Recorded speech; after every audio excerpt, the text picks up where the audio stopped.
Now that the green has dried, we can see how the bumpiness is still there. We really want to see the bumpiness on the surface. One painter we know who painted like this is Vincent van Gogh. Very expressionistic in style. Sometimes we like to paint trees, and we want to always use more than one colour in the trunk to make it look interesting, again to show shadow and light. So all you need to do is pick up a line where that trunk is going to go and pop it using your spatula again, starting with your dark colour.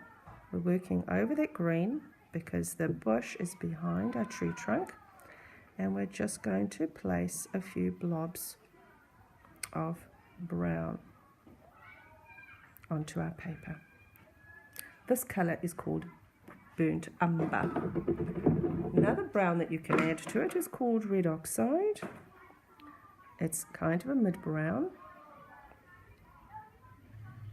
Pop that in there too. And the final colour we're going to use is raw sienna. Pop that all down the one side to give it some highlights.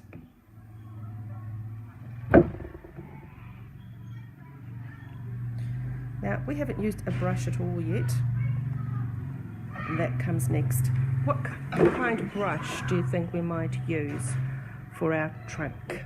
The tree trunk is rough, so yes, you've guessed it. We are going to use our square flat brush again in order to keep that texture, that roughness of the bark.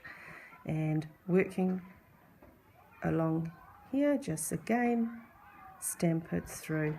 Keeping those colours vibrant, trying to keep the edges. They don't have to be absolutely perfect. This is a tree trunk. It will have a rough edge, so don't worry if the edges are quite bumpy. That's great. There we go. And there's our tree. Maybe if you wanted to bring it out a little bit down here to show kind of where the roots might go into the soil. And going up here. Now you could take this right up off your page. If it's a nice close-up of a tree, that's fine. Grab a bit of a light colour to pop in there. Off your page there.